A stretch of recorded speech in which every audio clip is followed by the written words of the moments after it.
یہ دجال اکبر کے بارے میں جو احادیث ہے، ایک بات تو یہ کہ وہ کانا ہوگا ایک آنکھ سے، اس کے ماتھے پر لکھا ہوا ہوگا کافارا، ہر مومن پڑھ لے گا چاہے پڑھا لکھا ہو یا نہ ہو۔ وہ خدائی کا دعویٰ کرے گا، اور اس کی قوتیں کتنی ہوں گی ذرا نوٹ کیجئے۔ لا تزع قریۃ الا حبطھا فی 40 لیلۃ، مسلم شریف کی روایت ہے۔ پوری دنیا میں ایک ایک بستی کے اندر وہ گھوم جائے گا صرف 40 دنوں۔ کیسی سواری اس کے پاس ہوگی، ایسی صورت والی سواری ہوگی۔ اب تو کچھ اندازہ ہے نا حاصل۔ ہماری فضا میں ظاہر بات ہے ہمارے ہوائی جہاز 24 گھنٹے میں گزر سکتے ہیں مشرق سے مغرب تک۔ نمبر 2، اس کے 2 کانوں کے مابین 80 گز کا یا 80 ہاتھ کا فاصلہ ہو۔ اس کے گدھے کی ماں بین حافر ہمارے ہی حافر آخر مسیرت یومین و لیلت، اس کے گدھے کی ایک قدم اور دوسرے قدم کے درمیان ایک دن رات کے سفر کی مسافت ہوگی۔ اب ظاہر بات ہے اس کا گدھا کون ہے آج؟ ہوائی جہاز۔ ینادی بصوت لہ یسمع ما بین الخافقین، کنز العمال میں بھی ہے، مسند احمد بھی حدیث ہے۔ وہ آواز دے گا ایک ایسی آواز سے جس سے مشرق اور مغرب کے درمیان سب لوگ سنیں گے۔ ہو گیا کہ نہیں؟ بش کی تقریر سب سنیں گے کہ نہیں؟ سخرت لہ انہار الارض واعصارها یامر السماء فتمطر والارض فتنبت، اس کے لیے تمام دریا اور پوری زمین کو سخت کر دی جائے گی۔ وہ جب حکم دے گا آسمان کو بارش کرے گا، مادر ذات انز اکمہا، اس کو ٹھیک کرے گا، کوڑی کو ٹھیک کرے گا۔ یہ حضرت عیسیٰ والے موجزے ہیں۔ یحیی الموتیٰ، مردوں کو زندہ کرے۔ آج جو ہے کلوننگ اس جگہ تک پہنچ چکی ہے کہ آپ کے والد کی قبر سے لاش میں سے کوئی چھوٹا سا ٹکڑا نکال کر والد بنائے جا سکتے ہیں۔ یہ دوسری بات ہے کہ ابھی بحث چل رہی ہے، ہیومن کلوننگ کی کھلی اجازت نہیں دی جا رہی، لیکن آگے ایک آدمی کو چیر کر 2 ٹکڑوں میں بانٹے گا اور پھر زندہ کر دے گا۔ وجب اسمعہ یجبعث معہ الشیاطین علی صورت من قد مات من الآباء والامہات والاخوان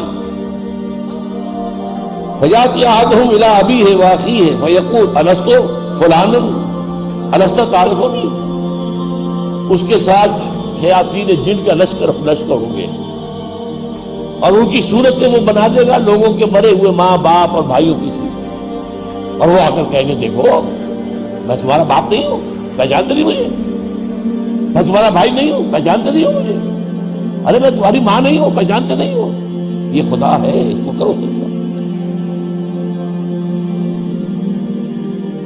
عام کفر و الحاد۔ اور ایک بات جو سب سے اہم ہے جو آج شروع ہو چکی ہے اور میں تفصیل بیان کر چکا ہوں، کائرو کانفرنس اور بیجنگ کانفرنس اور بیجنگ +5 کانفرنس، اور وہ بھی یونائٹڈ نیشنز کے تحت، آخر من یخرج الیہ النساء، آخر میں جو اس کی پیروی کے لیے نکلے گی گھروں سے وہ عورتیں ہوں گی۔ حتی ان الرجل لیرجع الی امہ وابنتہ واختہ وعمتہ فیوسفہا، یہاں تک کہ ایک بندہ مومن جائے گا دوڑ کر اپنے گھروں میں، اپنی ماں کو، بہن کو، بیٹی کو، بیوی کو باندھ کر جکڑ کر رکھنے کی کوشش کرے گا، اور وہ رسیاں توڑا کر اس دجال کے پیچھے بھاگے گا۔ وہ نقشہ ہے آج۔ ایک حکم پر یہ شیطان مشرف جو ہے ہمارے ہاں 30% سیٹیں عورتوں کے لیے مقرر کر دی۔ بھائی امریکہ تک میں نہیں ہے تو ان کی پیروی کر رہے ہو وہاں بھی نہیں ہے کہ ہم ان سے بڑھ کر ان کے مقاصد کی تکمیل میں ان سے آگے جا رہے ہیں. اب دیکھتے دیکھتے ہماری بات کو دیکھ کر انڈیا کے اندر بھی آیا ہے کہ 30% سیٹیں سب کی جو ہے خاص کر دی جائے عورتوں کو. وہاں وہ نہیں ہو پا رہا. جمہوری حکومت ہے, اختلافات ہو رہے ہیں, ابھی بحثیں چل رہی ہیں. اور یہاں کیا تھا, مشرف ایک حکم اور کوئی نہیں بولا, کوئی مذہبی لیڈر نہیں بولا یہ کیا کر رہے ہو, کوئی سیاسی لیڈر نہیں بولا کیا کر رہے ہو. ان کی گھٹی میں سیاست پڑ چکی ہے. خطرہ یہ تھا کہ ہم نے اگر ایسی کوئی بات کی تو یہ الیکشن پوسٹ پون کر دے گا, اور الیکشن بڑا ہوا ہے عام طور. بہرحال یہ دجالیت جو ہے, دجال اکبر کی آنا ہے, یہ ہوگا کون, اس میں احادیث کے اندر اختلاف ہے. ایک واقعہ یہ بھی ملتا ہے کہ حضور ہی کے زمانے میں یہودیوں میں ایک بچہ پیدا ہوا ابن سیاد. وہ بڑا غیر معمولی قسم کی صلاحیت اس میں تھی. وہ اپنی پیٹھ کے پیچھے سے بھی دیکھتا تھا. وہ سوتا تھا تو اس کا دل نہیں سوتا تھا, وہ پوری طریقے سے اس کے حواس جو ہیں وہ بیدار رہتے تھے.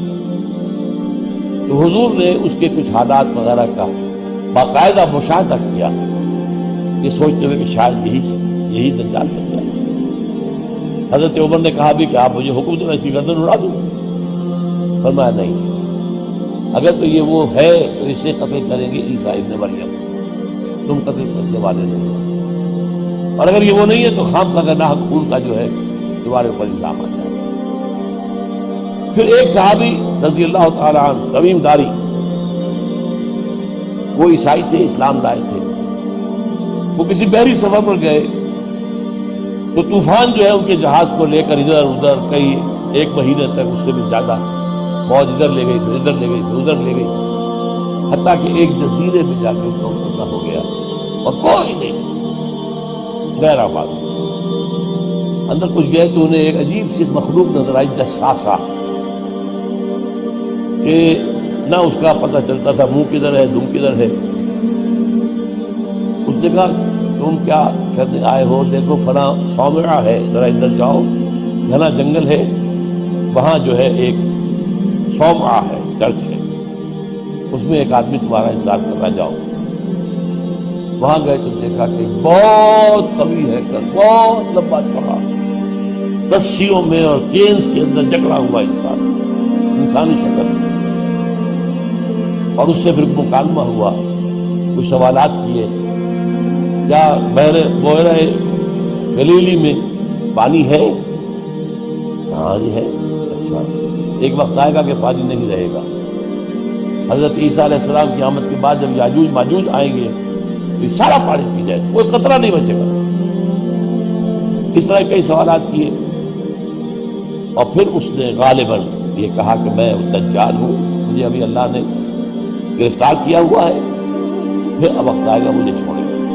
ایک روایت یہ ہے. جب حضرت آئے تمیم داری تو حضور نے پھر اعلان عام کرایا, مسلمانوں کو جمع کرایا, اور انہیں یہ سارا تمیم داری کا واقعہ سنایا. یہ بھی ہے. تو اب یہ کہ اس کے بارے میں یقین کے ساتھ فیصلہ کرنا کہ وہ کون ہوگا, میرا گمان یہ ہے کہ وہ وہی ہے جو ابھی اس صومعہ میں قید ہے, لیکن وہ کوئی جن ہے, انسان نہیں. عزازیل جو شیطان لعین ہے, اس کا کوئی بڑا جنرل ہے, جو کہ آخری وقت میں آخری امتحان کے لیے انسانوں کے اللہ تعالیٰ کی طرف سے اس کو چھوٹ دی جائے گی. اور یہ ہوگا حضرت عیسیٰ علیہ السلام کا جو حکومت کا دور ہے 40 برس, اس کے آخر, اور اسے بھی پھر حضرت عیسیٰ علیہ السلام ہی قتل.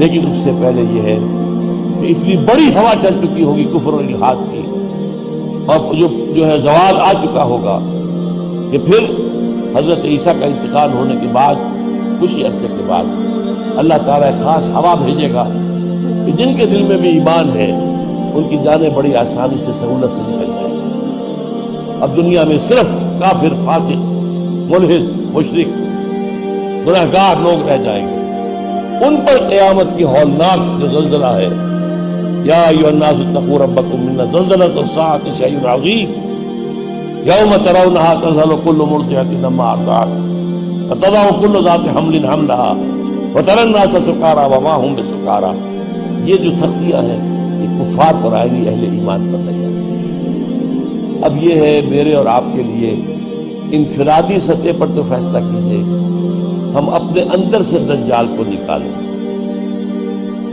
محبت اللہ سے، دنیا سے نہیں، طلب آخرت کی، دنیا کی نہیں، فکر روح کی، جسم کی بھی کرو لیکن اس کی قوت کرو،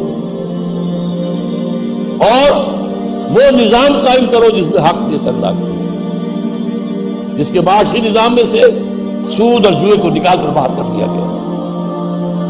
معاشرہ وہ ہو جس میں عفت و عصمت کی ویلیوز ہو، شرم اور حیا کی ویلیوز ہو، خاندان کا ادارہ مضبوط ہو، یہ سارا کام اجتماعی سطح پر، اور خود اپنے ایمان کو اتنا مضبوط کرو کہ اگر ہماری اپنی زندگی میں وہ دجال اکبر کے آنے کا وقت ہو جائے تو ہم اس کی سختیوں کو جھیل سکیں، برداشت کر سکیں، ان امتحانات میں سے گزر سکیں، اور ایمان کے اوپر ثابت قدم رہ سکیں۔ اللہ تعالی ہمارا مددگار ہو۔